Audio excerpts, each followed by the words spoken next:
When I started to see God and not be a math atheist, as it were, or not just care about scores, but this slow, oh, we don't like that word, this slow process of learning is actually fun to learn things. It's actually enjoyable. Welcome to the BJU Press Teacher Edition podcast, where Christian educators are encouraged and inspired as we bring you interviews, practical ideas, strategies, and answer your questions about teaching in today's culture. And here's your host, Jenny Copeland. Hello, everyone, and welcome to today's episode on the Teacher Edition podcast. I hope you are getting settled in as the new semester gets rolling.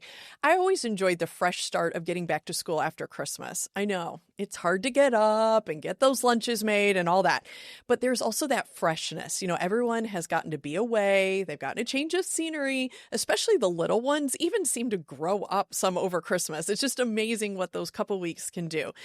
But it's also just so fun to be back together again. Well, I'm also glad to be into January here on the podcast. I'm excited about the episodes that are ahead of us this semester. As I do each time, though, let me remind you that we have a very helpful website, teachereditionpodcast.com. The website has information about the podcast, but it also has information about our guests, as well as show notes and additional information about the resources that are mentioned on the show. You know, for example, just before Christmas, we did a couple episodes with a large number of classroom tools and resources, and we included links just to get you started in finding those.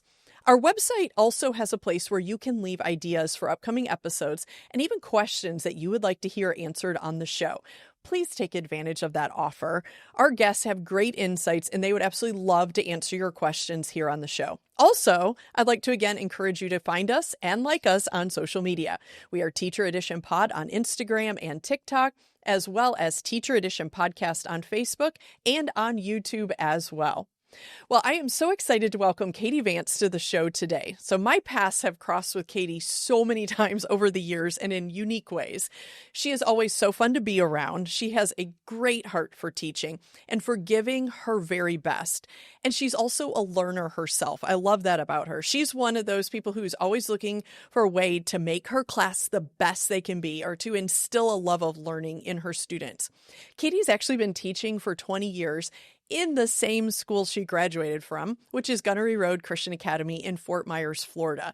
She currently teaches 6th grade as well as 4th and 5th grade math. She has an undergraduate degree in women's ministries and a master's degree in counseling, biblical counseling for sure.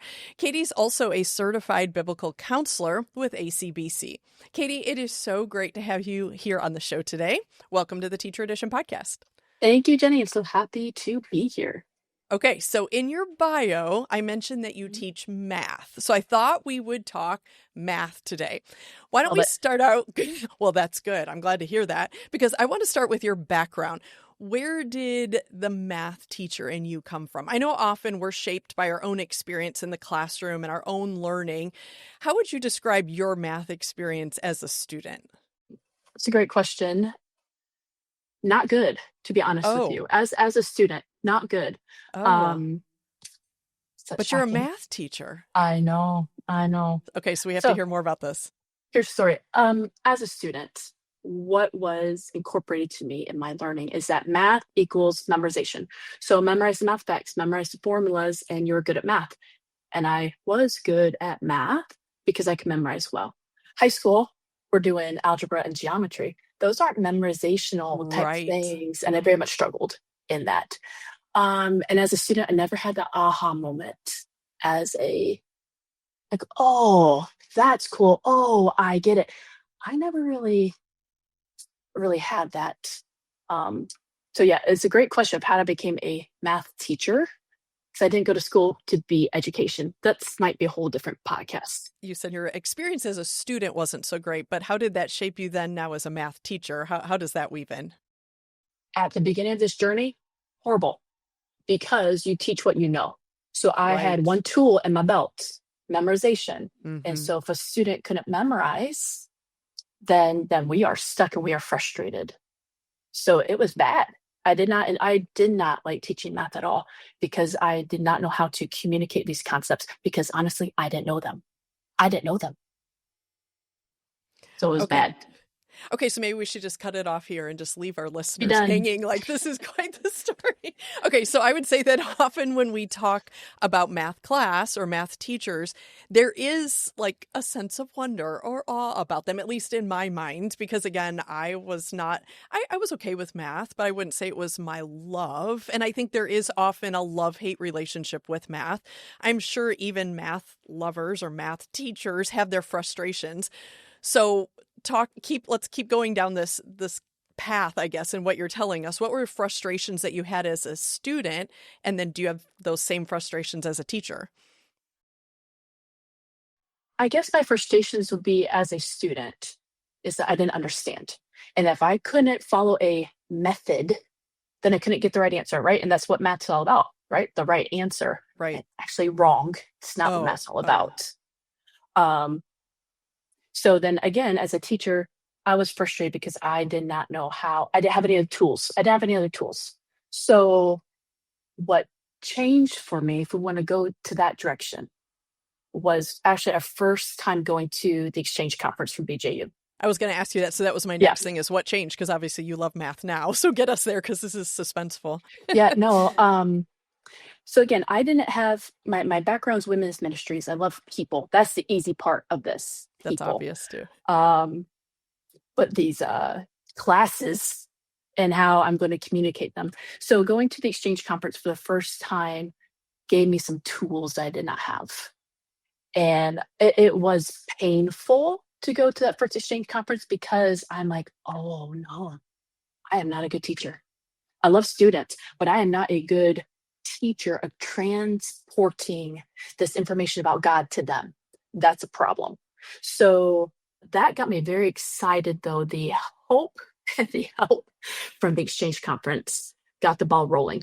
Another huge thing that has helped me is that I used to teach last 18 years, 19, 17 years, all subjects. Last 3 years, we're doing an experiment where I just teach math. And this year's the first year where I'm just teaching math and Bible, the fourth, fifth, and sixth grade. Oh, so that has opened up a freedom for me to learn math, that I cannot be an expert in all six. And we normally gravitate to what we're good at and then just get by with our other subjects. So I've been learning math and I see God in it and I love it because it really proclaims him so well. Yes. And I want to talk about that because I want to hear how you weave that in. By the way, listeners, for those of you who may not be familiar, the Exchange Conference is an annual conference that we have here at BJU Press in Greenville, South Carolina. We also have a virtual option as well. It's like 3 days of just incredible learning and fellowship, getting to be with other educators. It's in the summer. It's in July. You can check it out on our website, but just so you're aware of what that is. Okay. So Katie, let's go back to, it seems like every time I run into you, you're doing something to better yourself as a teacher. And I love how when you started talking about that, and you said you went to the exchange conference, you realized you needed to change something or you saw something you needed to do differently. You know, and often as teachers, we get stuck in a rut. We think, I got it. You know, I was taught this way. I'm going to do it this way, or this is the way I like it. Of course, any teacher and any subject could become stagnant, but it seems like math really could. I don't know if stagnant's the right word, but you get like, it's just math. Math is math, right? Well, I'm guessing not in your class. So what would you say have been some of the biggest influences in your math growth as a teacher? Like, how do you keep moving forward? It's math, right? Yes. To go back to this idea that we teach what we know. And that does get very dangerous because I remember when the first concept of student-centered learning, I was like, well, that's egotistical. That's selfish, like all my biblical counseling words coming out, because I was very traditional. I went to school and it is very teacher front. Right. Oh my goodness, it needs to be student-centered. If it's a ministry for them, right, it needs to be student-centered. Okay, back to your original question. Okay, let me introduce you to a woman named Jo Buller. Jo Buller is a teacher at Stanford University. She is not a believer, but she has stumbled on God's incredible creativity and glory in his numbers. She does this question, I think it's like 18 times 5. And she asks 5 or 6 different people, how would you solve this? And there are 5 different ways of getting to 90. Well, when I first saw that, I was like, oh, no, don't you just like get a piece of paper out and put 18 or 5 and put it underneath here and carry the. No, there's halving and doubling. We can half the 18, which is 9, and double the 5, which is 10, up 90.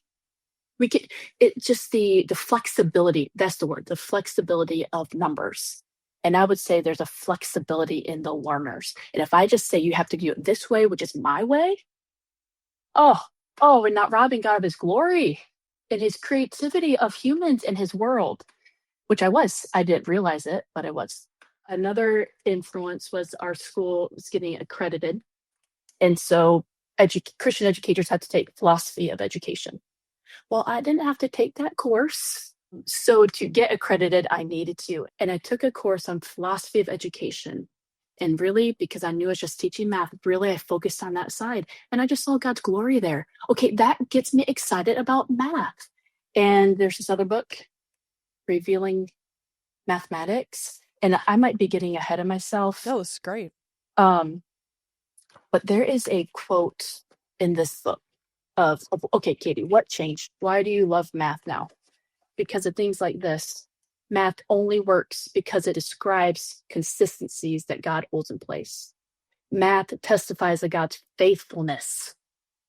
Math is overarching message of one of trust and dependency on God. Okay, that can help a student in math class, not just Bible. You can rely on that 1 + 1 = 2 because we have a faithful creator God who created this. Okay, I can talk about that a lot. No, this is great. Okay, so I kind of alluded to that love-hate relationship with math. To some, it's the necessary evil idea. Why do you think students and teachers, I even hate to say that, some teachers hate math? By what you're saying, this is exciting. Maybe they're missing something. Why do you think they hate it? Well, I hated it because I didn't understand it. Also, we can make math very boring and pointless. So here's a PowerPoint, and now here's a work text, and you've already done 8 of them. Now let's do the next 15. Who won it? Who won it? Hate math of the teacher just talking, you just listening, and then on a piece of paper doing whatever method they said. I think that's why we hate math. Yeah. So we're missing something. Right. Okay. So follow that. Often students say it's boring, and you kind of mentioned that word there. Why do you think that's so? Really, it's pretty clear cut. You don't have a list of dates to memorize. It works out, right? So why do students say math is boring? What do you think? Well, first of all, shout out to my 4th through 6th grade math students. I will not mention all 35 by name, but I asked them this question because of my 35, I have 1 that does not like math and still does not like math. I have 2 that love math and love math. The rest have shifted in their attitude. Okay, why? And they said, Miss Katie, because you make it fun. We get to touch things. We get to do. They mentioned these sticks that I brought out that they get to touch and handle and, participate in the subject rather than just listening to me and then quietly doing a worksheet. Math. Yeah, not common for math. Yep. So acknowledging that some view math as boring and maybe even some claim to hate it, what are your thoughts? You started to kind of hint on this, but what are some thoughts of what teachers could do to help students grow in their appreciation of math? Like you said, so you shifted some of your students. Mm-hmm. Some are still not going to like it. That just happens. Some are going to learn to love it. But just to shift them in appreciation of it and kind of starting to like it, what would you recommend? Appreciating it yourself. Learning about it yourself. And as Christian educators, we can do that because God's fingerprints are all in his creative world of math. And it doesn't take too much work to get excited about seeing things in our God in his subject. So that, at least in my story, when I started to see God and not be a math atheist, as it were, or not just care about scores, but this slow, we don't like that word, this slow process of learning is actually fun to learn things. It's actually enjoyable. And again, I am not an expert. I am not an expert. I am just beginning this journey of appreciating it more, but I'm on it. Praise the Lord. I'm on it. And I plan to stay on it. Let them do. Let them do. I Let them wondered if that was do. coming. Yeah, let them do. And that planning side is hard. I know. But let them do. Yeah. So Let often them. in math, they just sit, right? Sit and They listen and do just sit, listen, copy. worksheets. Oh, people, we wouldn't want that of our own selves. Like, just, I guess a good question would be, how do you like to learn? If we're going to love our neighbor and treat them as we want to be treated, what type of class would you want to sit in? And then create it. Yeah. I often think about that when I go to teacher conferences, and as teachers, we never have to just sit for a long time, but we do when we go to a conference. And even when the conference is great, you still we're shifting, we want to get up, we need to do something. And I think this is what Yeah. our students feel like. And sometimes you'll hit on that session where you feel like, please, can we be involved somehow? And you Right. think, okay, we need to think the same. So Yeah. point well taken.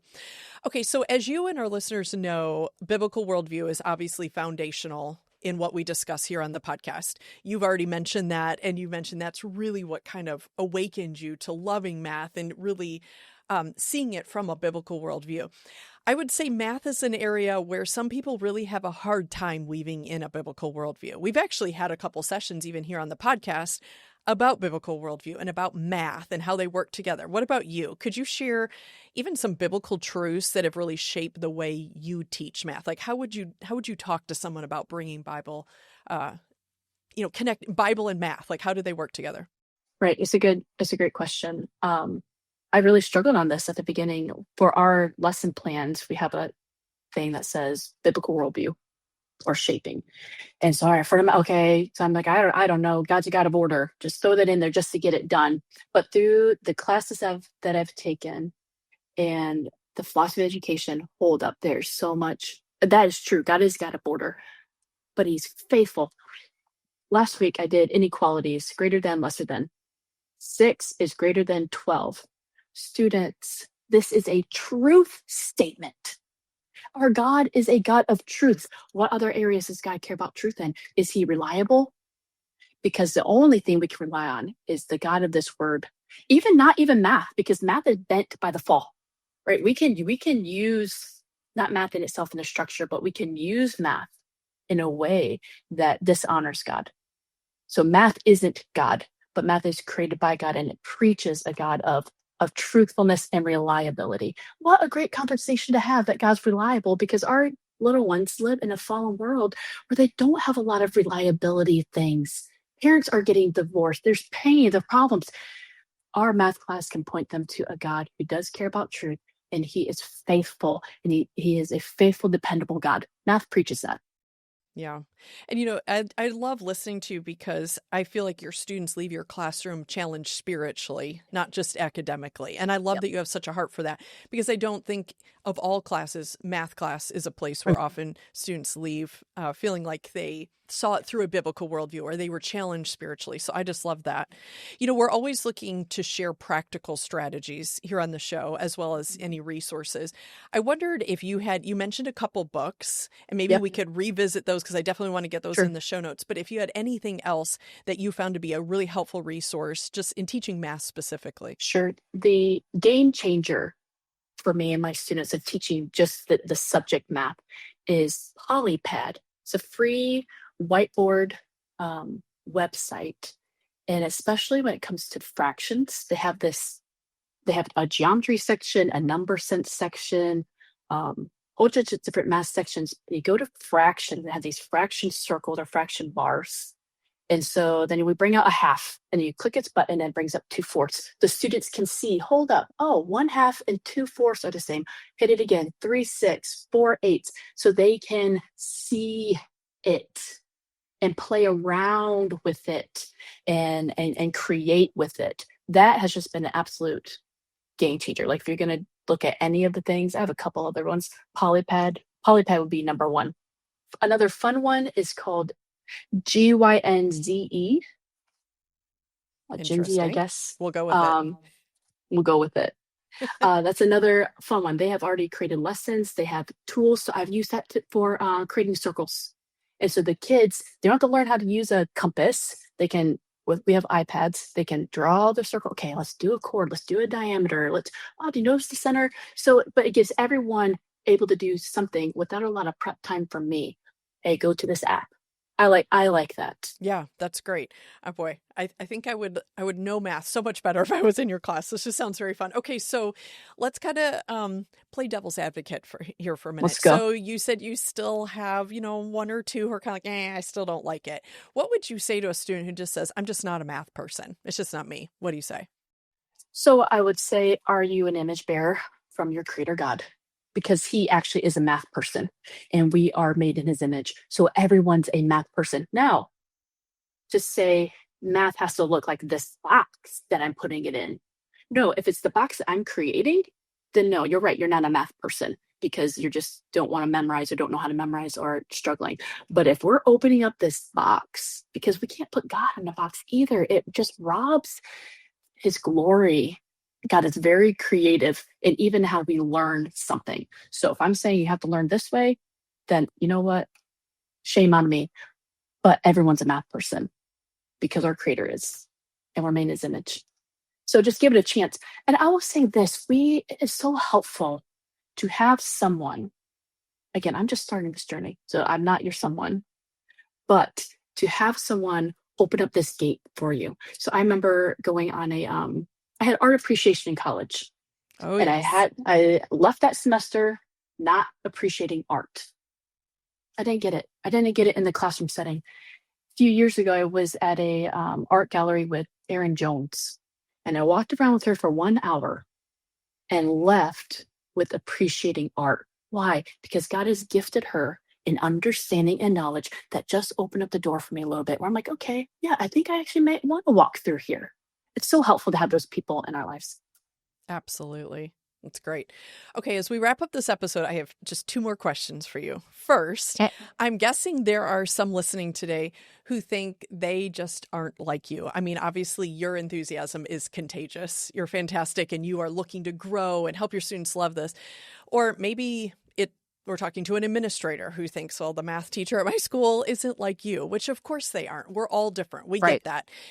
And maybe the math experience at their school just isn't, or they're thinking it couldn't be as successful as the experience you're giving your students. Maybe they're wondering about that secret sauce or what they could do to improve their math class. This is a big question. Sure. But what would you say makes a good math teacher? Is there something? So to those who would be giving that pushback, it is scary. It is scary. You see these experts, which no one would say they're an expert anyways. We really talk to them.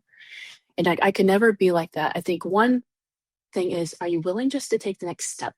That's not scary. What is just one thing we can do to improve? And I've lived that. So I am just like little steps away from where I've started. Okay, here's what makes a good math teacher. Number one, you know the God of the word and you trust it. You believe it, and your students know that you believe it. Know your God and know your subject as much as you can by his grace. Do what you can do, and don't try to copy someone. God has called us to each position and stage of life where we are. Trust him in that and say, God, use me. We're all broken, needy people. Last time I checked, he uses the weak things for his glory. That's true.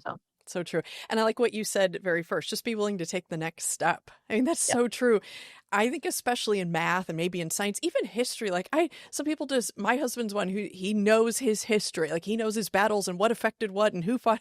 And I just think, that is so far beyond me.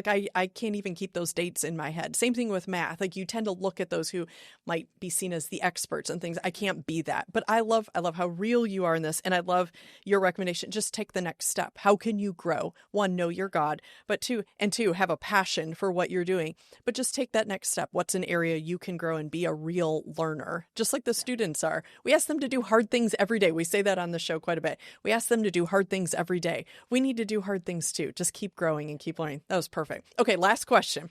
There are a lot of listeners who maybe, listening right now that aren't math teachers. So this question is maybe a little more broad. You grew up in Christian education and now you're back teaching where you graduated from. You are obviously very invested in Christian education and have had a lot of years in Christian education. Yeah. Yet with all those years, you are still passionate. You're still excited about it. So I wondered, as we close out today, what are you most passionate about as a Christian educator?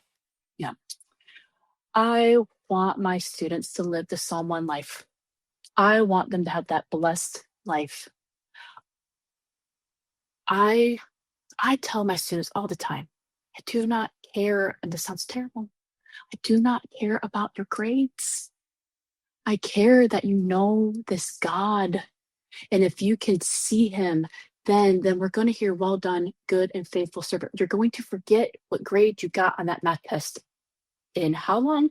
2 weeks, 3 weeks, months. So my biggest passion is that they live that blessed life to delight in God, to know that he alone can satisfy their hearts, because they have so many voices. They have so many voices, and they're loud and they're constant. I remember years ago, I had a student and she said, Miss Katie, you're the only voice that is trying to get me to go the way of God. Wow. Not family.